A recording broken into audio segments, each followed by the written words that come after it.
All right, hey everyone, welcome to the channel. Today I'm doing just kind of a quick overview, review, buyer's guide of the Tesla Model X. Now this is my Tesla Model X. It's the 2016. It's the 90D. And I've owned this about 4 months now, and I've learned a lot of things since owning over that 4-month period of time that I want to share, especially if you're looking at one of these. If you're looking at a Model X, we wanted to look at a used one. This is a 16, it's now 2021, so this was about 5 years old when we bought this. This had about 75,000 miles on it when we bought it. And over that time frame, I don't know the service history of the vehicle until we got it, but over the last 4 months we've had it in the Tesla service department a couple of times, getting a few things resolved. So I want to just kind of go through the vehicle, just some things to look for, the features, what we like, maybe a few things we don't like, and then also go through, there's probably like 5 or 6 things that we had to address on this vehicle when we got it, just to kind of get it refurbished, get everything working correctly. So some things you want to look out for if you're looking at a Model S or a Model X. And, if you're looking at one of these, this might be some good information, some things we kind of learned along the way. Okay, one thing I want to first point out is, so this is the 90D, and we changed the badging around. We kind of did some blackout badging. We actually just bought new badging and put those on there over here, and then we changed the Model X to a gloss black badging. Anyway, so this is the Tesla Model X 90D. In 2016, there was 5 trim levels. There was a 60, a 75, 90, P90, and P100D. So there's a lot of different variants. This I think is a good, kind of a good middle of the road type of a trim. Acceleration is still good. This accelerates 0 to 60 in 4.8 seconds.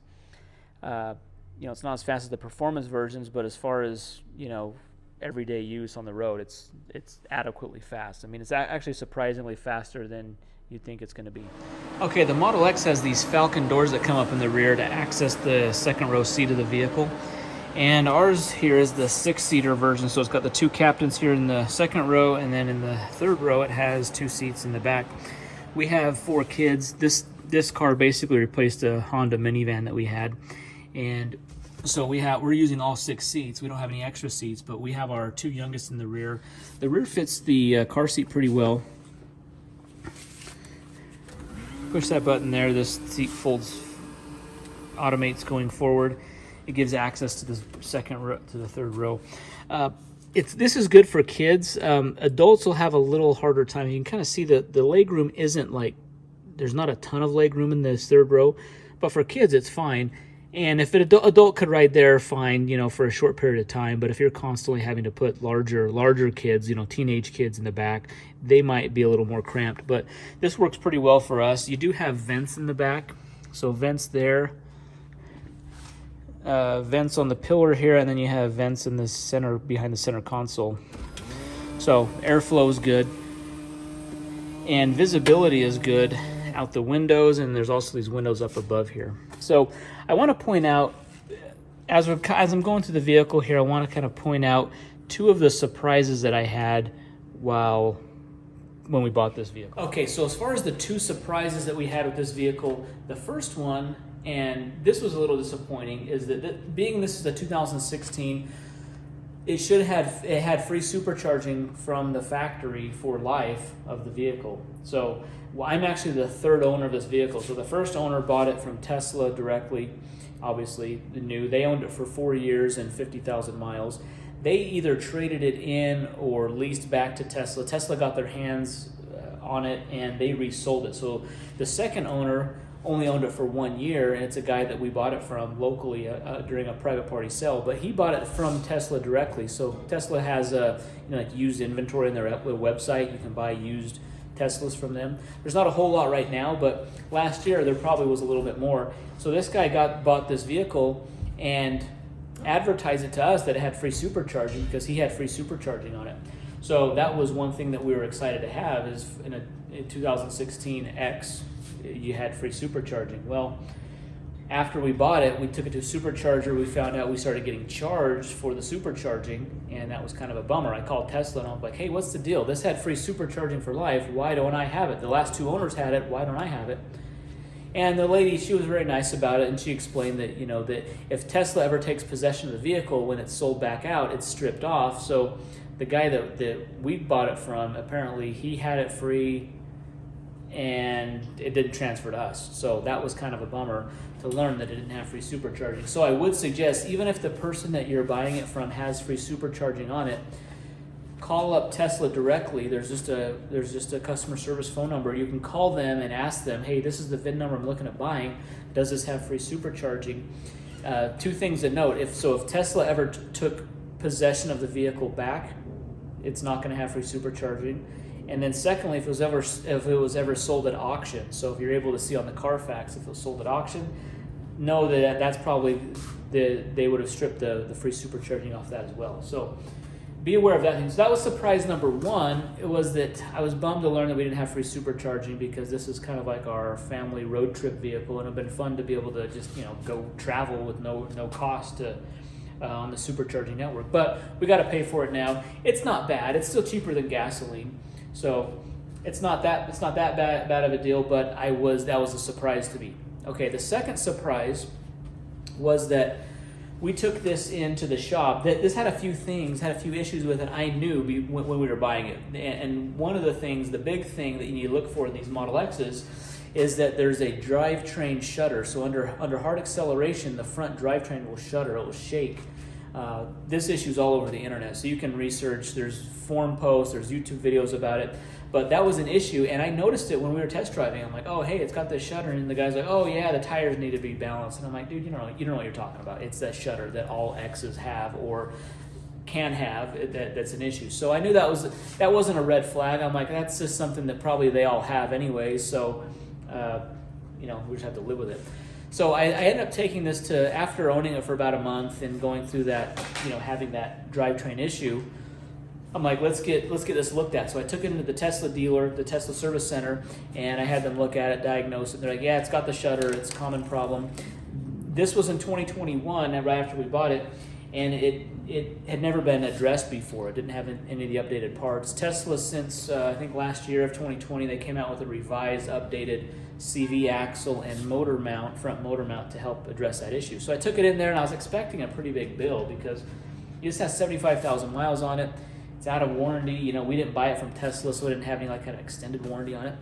And I contact them like, hey, well, what's the estimate for the repair? And they're like, oh, it's covered under the warranty. And I'm like, well, what warranty? Like, I know I have the battery and drivetrain warranty go for 8 years unlimited miles on this. So I knew I have like the drivetrain, like the motors and the battery are covered under warranty, but I didn't know there was like an extended warranty on this at all. And they're like, yeah, you have an extended warranty till May of 2022 on, kind of bumper to bumper. And I'm like, wow, that's awesome. So that was surprise number two, but that's a good surprise because I got the front drivetrain fixed. The new axles, the new motor mount, that was fixed for no cost to me at the dealer. So once I learned about that, I'm like, hey, well, let's just kind of keep track of any kind of little issues, and let's just take it in and get it fixed within the next year, so that way everything's going to be covered under the warranty. And that's what we've done. So I want to in the next part of this video, I just want to go through a few of the things that we've taken it into the service center for that we've gotten fixed. Now, granted, we've gotten it covered under warranty because this has an extended warranty, which I don't know how it got or where it came from. I'm not asking any questions about it. I'm just grateful that it has it because, that drivetrain issue probably would have been an expensive fix. And some of these other things are probably expensive fixes as well, but we've got those addressed. Okay, so number one issue that we had with it was the drivetrain shutter, so be aware of that. Look for that. If you're looking at one of these, ask the owner or look at the service record, see if it's been done before, if you have the updated parts. There are some updated parts. I don't know how Tesla's covering those if your vehicle is not under an extended warranty or warranty period. I don't know how that would work. So look into that. Another issue we has with the Falcon Door here. So the Falcon Doors have these sensors in the door that senses if there's anything that it's going to hit, and it'll limit the range that it goes up. And one issue we were having was, like, we'd be out in the driveway, we'd open the door and it would only go halfway up or something. It's like it was sensing obstacles that weren't really there. So we took it into Tesla for that issue and said, hey, it's acting up a little bit. They did some diagnostics on it and said, okay, we're going to replace the sensor. So they replaced the sensor inside of the door so that now it can properly sense. So that apparently that's a common fail point, is the sensors in the Falcon Doors can get false readings and, you know, not open fully. So that was an issue. Another issue we had with this front door is that when we would open it fully, now these doors, because there's no door handle, you just push this as a button to pop it open, and it kind of pops open and you just pull it open. Well, one issue we're having, like if we're in the garage like this and we have it open and we're trying to, like, you know, just leave the door open, we're vacuuming it out or something, this door would just sit there and, like, it would just, like, keep pulsating until it would close on us all the way. So that was kind of a strange symptom. So while it was in for the door sensor, we also said, hey, that's an issue. Let's have them look at that. They verified the concern and said, yep, the door actuator motor in here that actually makes the door open was faulty, and that needed to be replaced. So that was kind of the third issue that we had to get replaced. Now, concerning that, if that wasn't covered under warranty, I don't know if I would have gotten that fixed. I don't know if I would have paid. I don't know what the cost was. We didn't get a cost any pricing on it because it was covered under that warranty that we have, which was awesome. So I don't know if I would have fixed that. You know, it was just kind of a minor annoyance. It wasn't like we're having the door open all the time. But when we're cleaning it out, you know, it was nice to have the door open and not close on you. So that was kind of an issue. I want to show you over here. Another thing we had them fix under the warranty was on the screen. Now this has been replaced, but around this, so this is the gauge cluster screen where, you know, you have driver information. Around this screen, around the edges, it was kind of like bubbling or peeling or delaminating around this screen. And I did notice that when we were test driving it, that it did have that little issue, and I didn't think it was that big of a deal, like it was a deal breaker. I did see that, but we did take that in, and while it was in the shop, they replaced that screen at no cost to us, so that was fixed. So I have heard that it does happen on that screen. It can also happen on the this control unit here, the big main screen. That delamination can happen on this one as well. I don't know if this one's ever been replaced or not, but I know that if it does happen within the next year, I can get that replaced. Okay, maintenance-wise, as far as what we've done maintenance-wise, the only other thing we've done, we replaced the cabin. Behind this section here, there's a cabin air filter. I have a link to that video. We had a super dirty cabin air filter. I don't know when it was changed last, but it was super dirty. That was something we changed. And then we also added in the front trunk, there is the Hepa air filter. Well, this car doesn't have the... so if I go into, let me show you here. I know this is kind of blinking. It's kind of annoying, sorry, but it's the old MCU. If I go into additional vehicle information,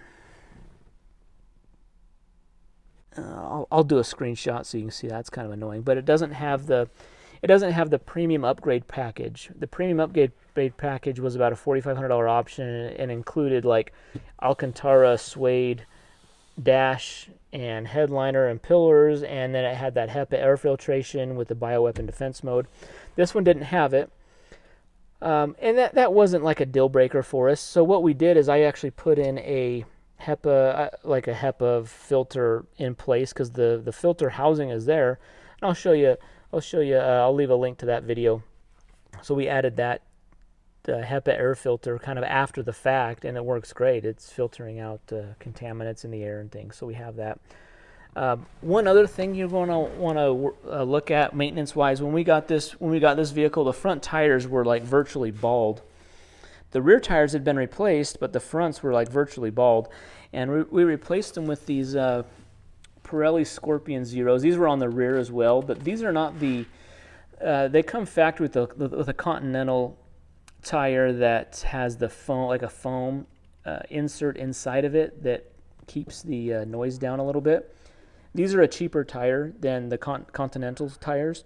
The Pirelli Scorpion. The fronts are these 265, 35, 22s. And so we replaced them with these. So just know these cars are notorious for just chewing through tires, 15,000 miles and they're done. So just expect to replace the tires a lot. I did paint these. This is not a performance version. This is just the 90D, but I did paint these calipers and added the Tesla lettering, which I think looks pretty cool. especially behind the black wheels. So yeah, just be aware that the tires, just know you're gonna go through tires quite a bit. The weird thing too, they don't wear evenly. Like the rears and the fronts are gonna wear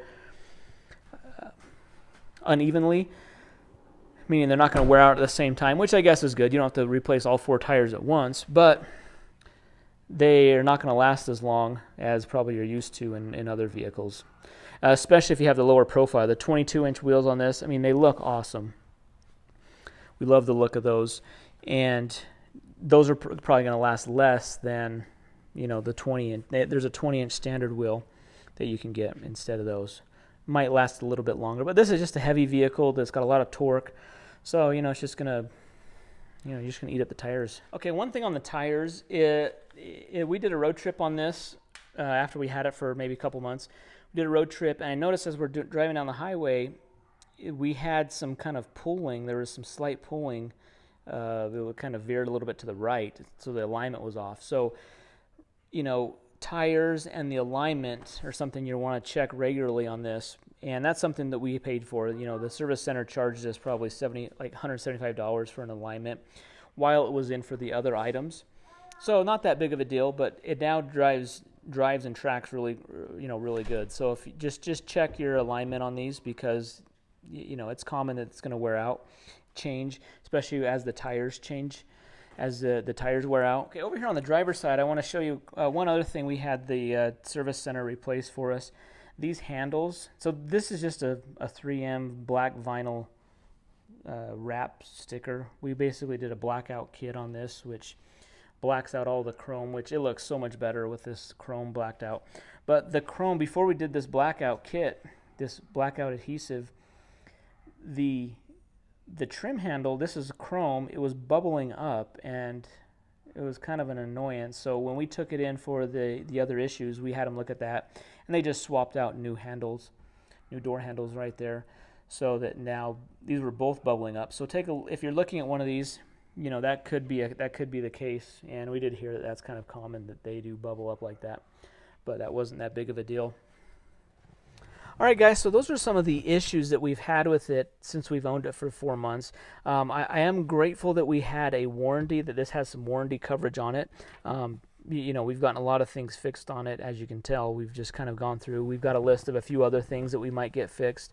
But, you know, we really want to be thorough in the within these next 9 months to make sure that we get everything taken care of so we can all get covered under warranty. But as far as the issues are concerned, you know, the car is not perfect, obviously. It had 75,000 miles on it. You know, we were expecting some wear and tear, so it wasn't that big of a deal.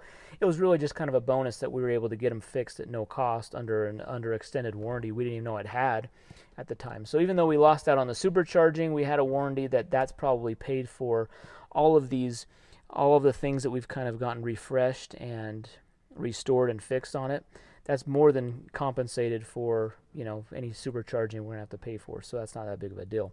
But otherwise, you know, we're super happy with this. My wife loves this car. This is her kind of daily driving vehicle. And my wife's not like a big car person. She's just like, I just want something safe, something reliable, something she can run the kids around with. And this replaced our Honda minivan, so you know she was like, whatever, you know, she kind of leaves me in charge of, you know, choosing the cars and so forth. And I thought this would be a fun family car, and it really has been. She really loves driving this thing. I even talked about, you know, since we bought this thing's actually appreciated in value, because since we bought it, gas prices have just soared, and the prices of these have gone up from when we bought it. And I'm like, hey, we could probably sell this and make a few bucks on this thing. And she's like, no, you're not selling this at all. She loves this car. She loves driving it. Teslas are such fun vehicles to drive, you know, just with the instant torque, the acceleration, the you know, just not having to go to a gas station. The autopilot is awesome on the freeway, you know, keeping it auto steer, stays in its own lane. It's just got a lot of fun things, just makes driving it really enjoyable. My wife really loves this thing, so, you know, this is going to be kind of like a long-term vehicle. And you know, with it having now, you know, just over 75,000 miles on it, you know, we're hoping that it lasts quite a while. Originally, as far as degradation of the battery goes, as far as when we charge it up 100%, it charges to about 220 miles right now. When it was new, it was 257, so it's lost about that 37 miles of range on it. So 220 is the max it'll charge up to right now, with it having, you know, almost 77,000 miles on it. So that's not bad as far as the degradation is concerned. We still have a couple more years in the battery warranty, so if it degrades or something happens to the battery, it's still going to be covered for the next couple years, and that Tesla would, you know, fix or replace the battery or the drive motors under that extended warranty. So we really love the vehicle. It's got a lot of great features. It's just fun to drive. The kids love it. The Falcon doors are super flashy. Sometimes it is a little like embarrassing. Like it does create quite a crowd. You know, people really like pay attention to it. It's like a Lamborghini doors going up, you know. But it's super cool, and we really enjoy driving this. The fact that we have solar panels on our roof, you know, we're able to charge this at home. There's no additional, you know, we're really not paying for gas at all, which gas prices are crazy right now. So it's just got a lot of great features. So even though there's those few things, you know, if you're looking at one of these, you know, look for those issues I kind of pointed out. There's some other issues, and we'll probably have other issues going forward, but the fact that it's such a fun vehicle to have and to own. You know, for example, this panoramic windshield that goes up over your head. I mean, this windshield is just enormous, and the field of view is awesome. You know, really makes it fun, really a fun experience to drive. So we're very happy with it. Would highly recommend this. Just look out for a few of those issues I kind of pointed out with. Our kids really like riding in it as well. You know, we have, like I said, 4 kids. They fit fine in here. Our luggage, we did a road trip in this. Our luggage fit pretty well. I mean, we all used like a soft-sided duffel bag so we could stuff.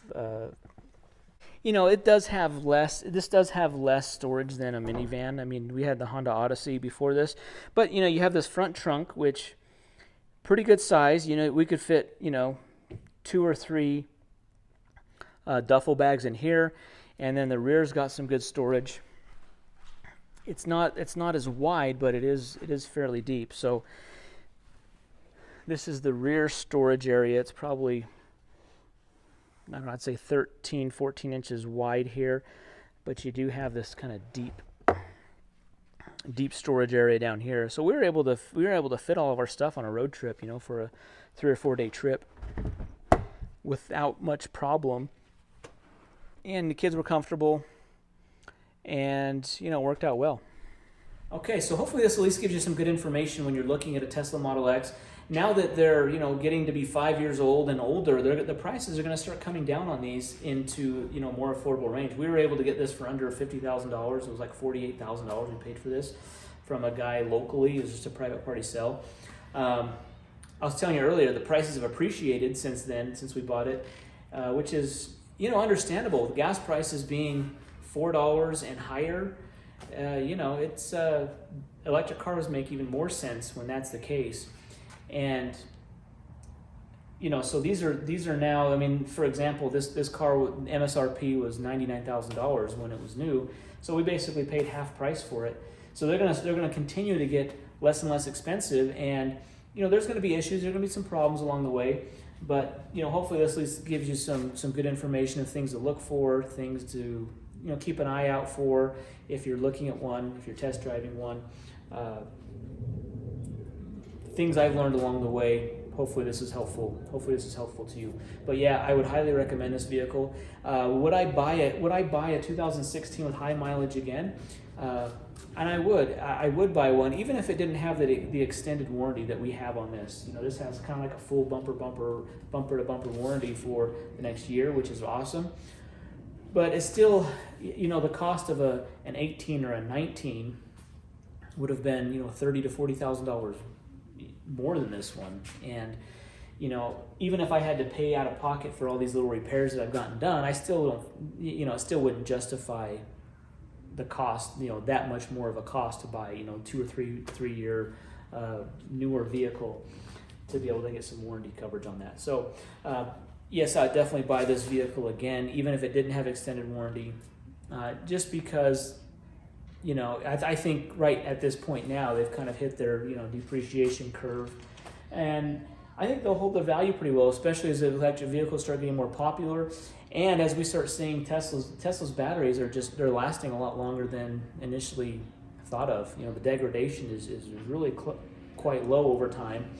And you know, there's cars that have, you know, a lot higher miles than this on their original battery, and are still doing well. So hopefully this one holds out well. Hopefully we continue to have good success with this car. We're optimistic that we are. We really like it. Love the way this thing looks, the way it drives, the way, you know, just the electric car experience is just awesome with this car. So anyways, thanks for watching the video. Be sure to hit that thumbs up button, subscribe to the channel. We do a lot of stuff like this on the channel, and we'd love to have you as a subscriber. And we're going to do some more videos with this car. We have another Tesla that we have, you know, just other stuff Tesla related we're going to have on the channel. So thanks for watching, and see you next one.